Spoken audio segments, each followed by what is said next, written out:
Hello, and welcome to another installment of my short musings on writing and creativity, inspired by the monthly Birth Your Truest story workshop I've been leading since last September with Jennifer Brody.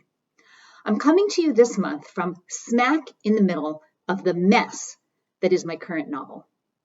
I managed to create almost a complete draft during National Novel Writing Month in November, and since then, I've been struggling to finish the draft. It's like if I began knitting a sweater using dozens of different colored yarns, and now I'm looking at just this chaos of color and trying to figure out the pattern. Not to mention the fact that many of the pieces of yarn lead absolutely nowhere, and some have gotten into this terrible, enormous mess of a knot that I need to untangle. It kind of makes me want to scream. Many writers share this challenge. Not everyone. Some lucky ones seem to be able to plan in advance. They create an outline, they know when to bring in the purple yarn and how many stitches before they switch back to red. But those of us who write from our hearts, from that place of emotional truth, have kind of a hard time with this planning approach. And I think the reason is because we write in order to uncover the truth. We might start with a general idea of a theme or a topic, but discovering the pattern really comes through the writing. And after a while, it's inevitable we find ourselves with a big old steaming mess of material. So at some point, we need to begin looking at the work through the lens of our audience. And we need to ask ourselves how the reader is going to be able to digest all this material and get to the heart of our story. Enter structure and organization and the extremely tricky business of moving from the big mess to the coherently organized manuscript.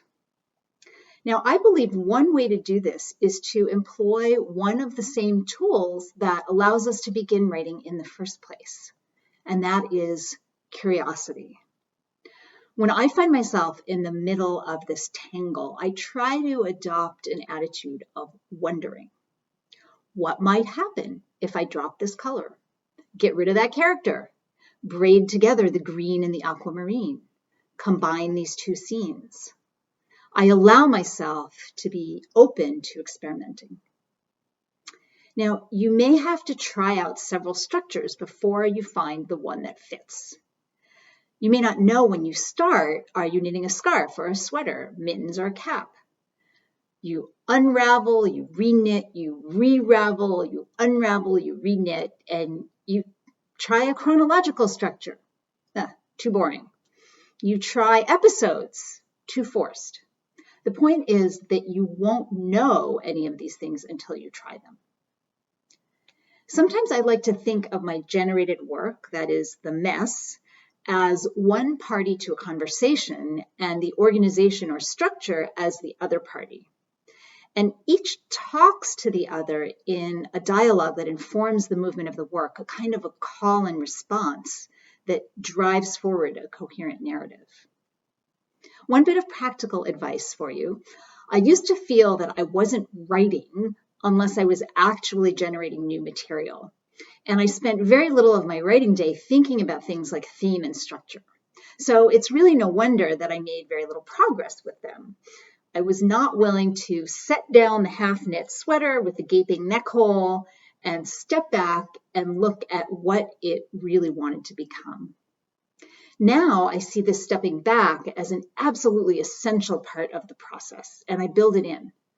And since I've started doing this, I have found room for creativity around some of the aspects of the organization process that used to seem really forced and unnatural. Sometimes I do things like free write about structure, and I try to take a look at the material's form at the same deep emotional level that I engage with the material itself.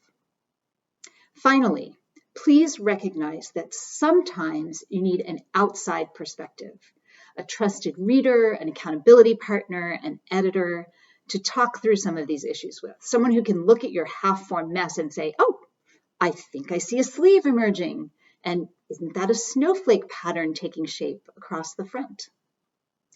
So if you are swimming in the middle of the mess of your work, you have my deepest, deepest empathy. You can and you will get out of this place. Until then, embrace where you are and remember that moving through this place is an absolutely worthwhile pursuit. It's the only way your story will live and breathe in the world. Thanks so much, and I will see you again next month. Don't forget to look in the description for links. Thanks again.